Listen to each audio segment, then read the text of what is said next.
Today on Clear Your Clutter Inside and Out, we're talking about mental, emotional, and spiritual aspects of downsizing. What's more important as you downsize? Time, money, reduce stress? Are you prepared for the range of emotions you'll have? How can you stay connected to a higher source throughout the process? Learn how to navigate the emotional aspects of downsizing as we continue our month focusing on downsizing. Does your clutter own you? On Clear Your Clutter Inside and Out, we'll teach you how to become aware of your clutter along with action steps to declutter and create the life you desire. Come on, let's get started. Today's episode was inspired by me. I was sitting in bed. Tony was at work. I was reading, hanging out with the cats. And all of a sudden, I realized at this house, 1201, this is the longest I have ever lived anywhere in my life. I have been here 12 years. Tony and Joey moved in before we got Antonio and Athena.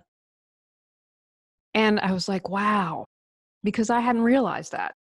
When I was almost 8, we moved. When I was living with my parents, I had to share a room with my baby brother, and then we moved. I got my own room.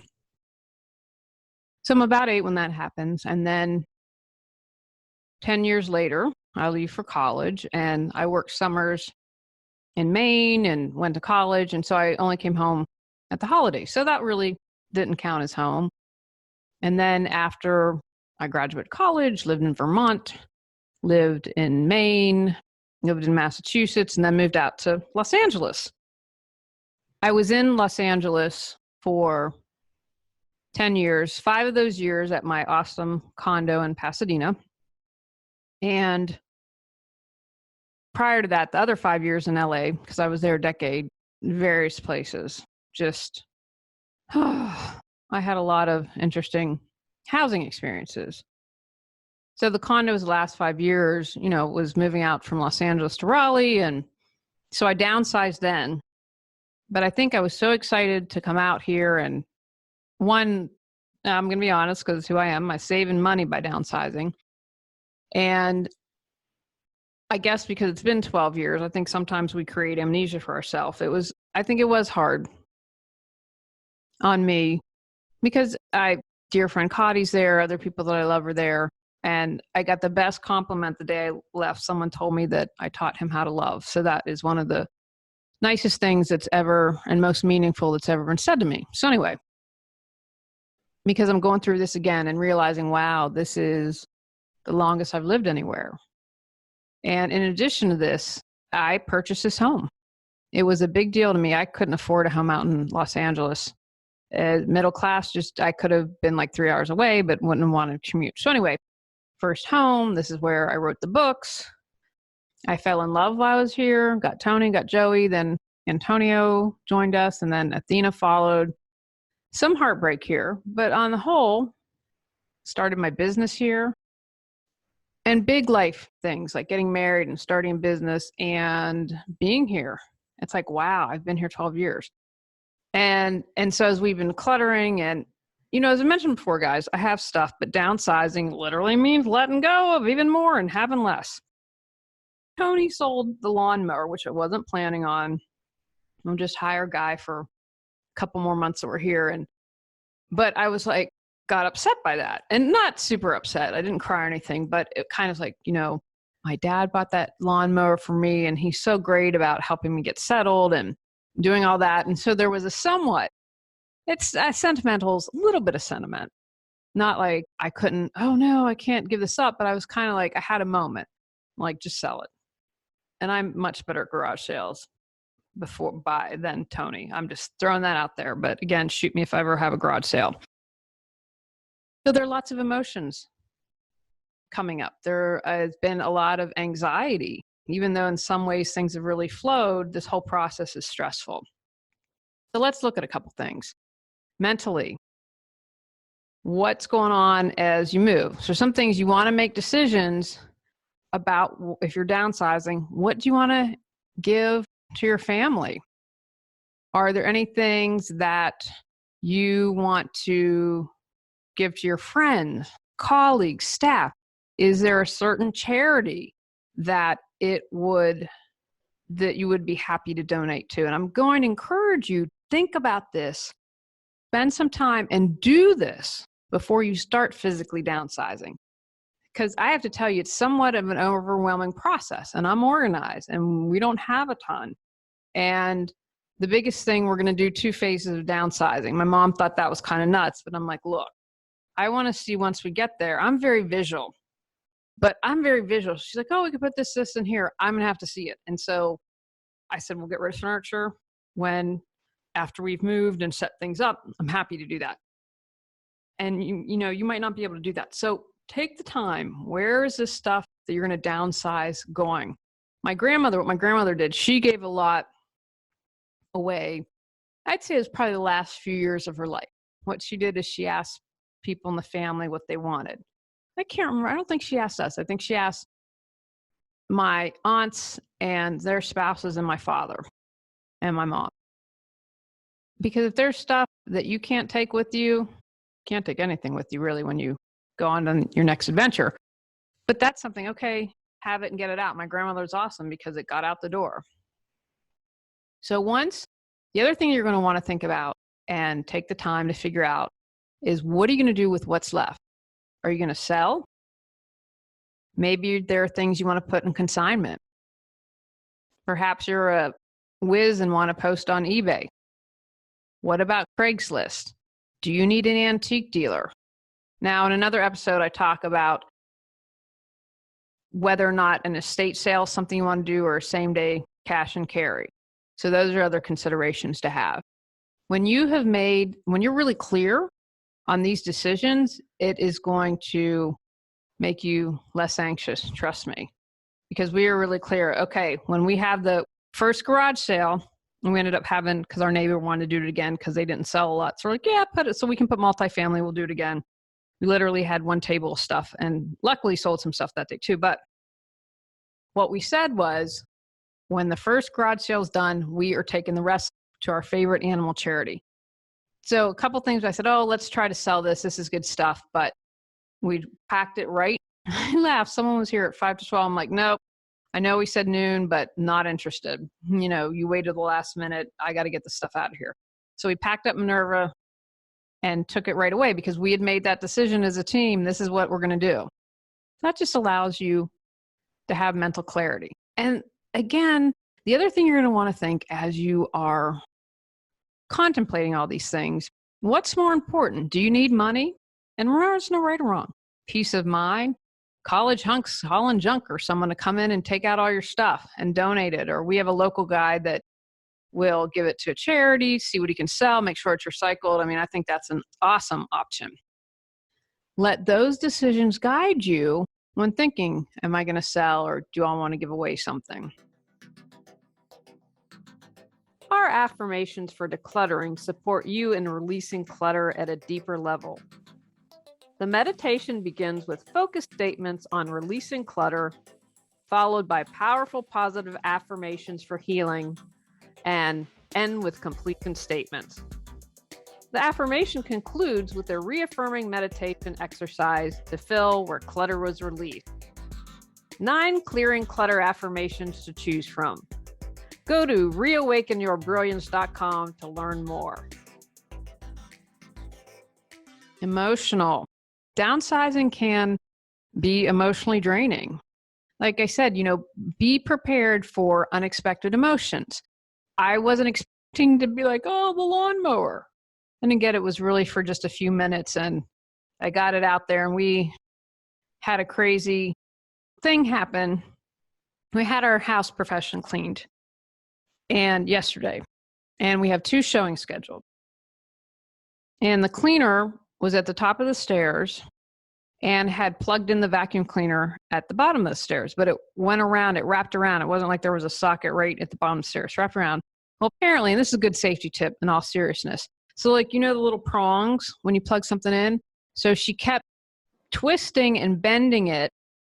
And so the prong hit inside of the socket. I think I'm saying all the correct things here. So anyway, it sounded, so then I hear this whoop, whoop. And I thought, oh, it's like when a police car pulls over someone. I thought, that's weird. Is this coming from my house? Because I'm outside sweeping, doing my feng shui, getting ready, put some potted plants out.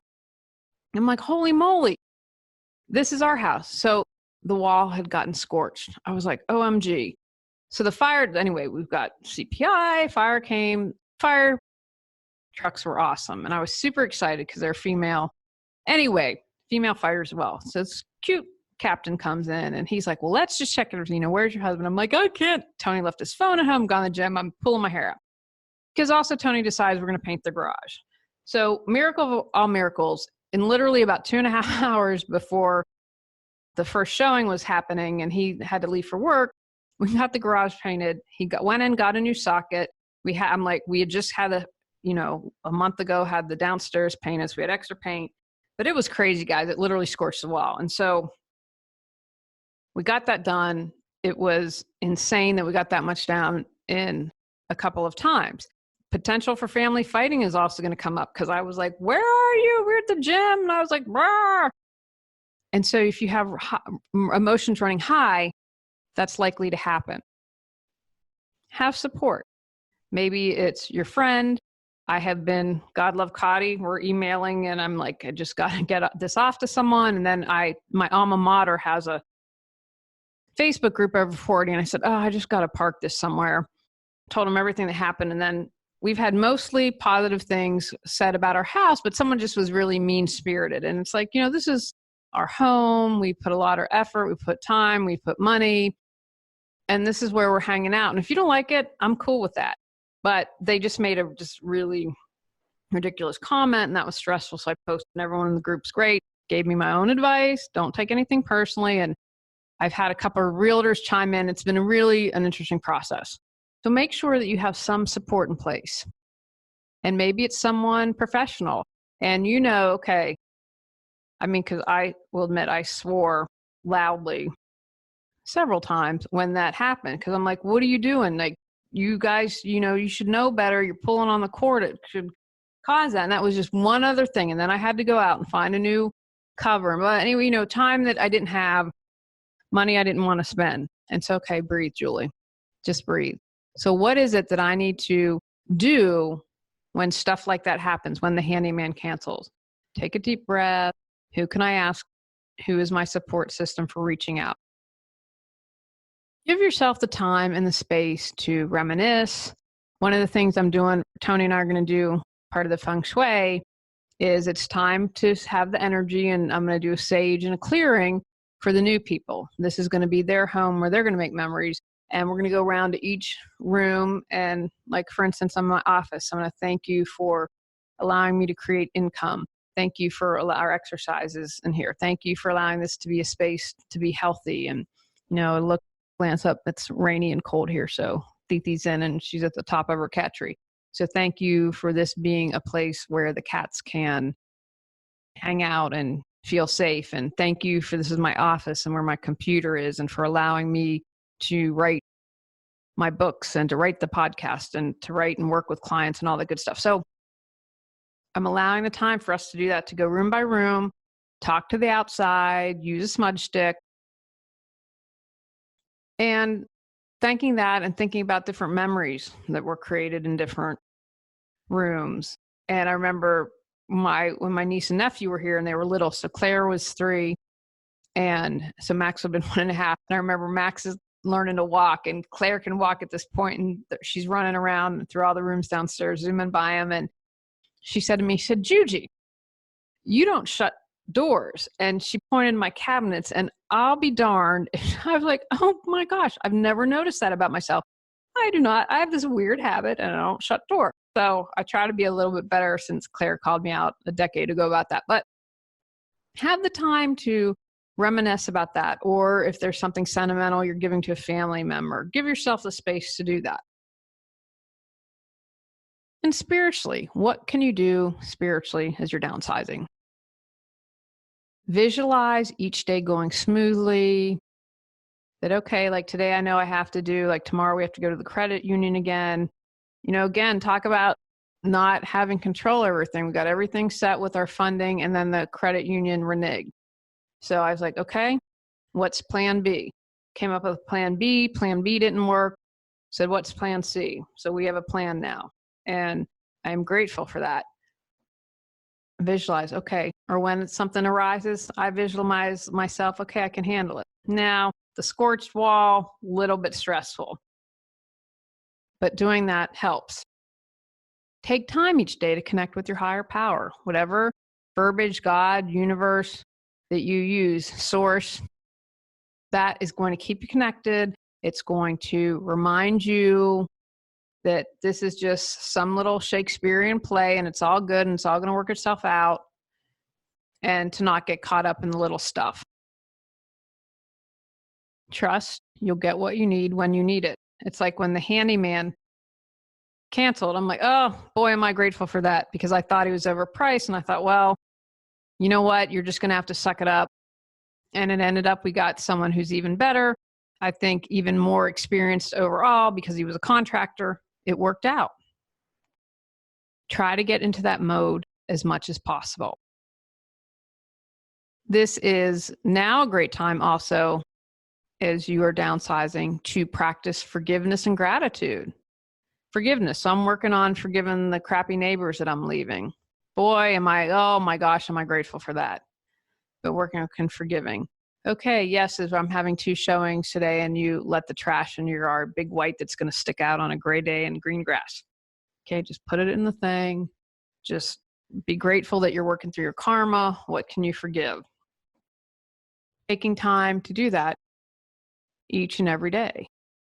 Forgive anyone that you're able to. I think I shared at one point about things that I'm doing. And so one thing I'm doing every day is to send someone love. I picked someone, like it was Tony, it was Cotty, and doing different people. I'm going to do Cotty's cat next month because he's having some challenges. And so the fur babies, all that. So my goal with that is, and I don't know if I can do this by the end of the year, but I'm going to try, is to send love to people I don't like, send love to people that a couple of people I don't think did right by me.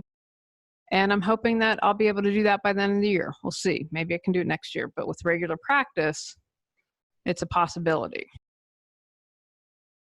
Take actions from today's podcast. Make decisions on who gets what. Decide what's most important with your physical items: time, money, peace of mind. Create a support system for the emotional aspect of downsizing. Allow time to honor your emotions, all of them. Stay connected to your spiritual or religious practice. Trust it will all work out in the end. Go out, clear your clutter to create the life you choose, deserve, and desire. Clearing your clutter allows you to share your gifts with the world. Get your free self-assessment to discover your clutter priority at reawakenyourbrilliance.com.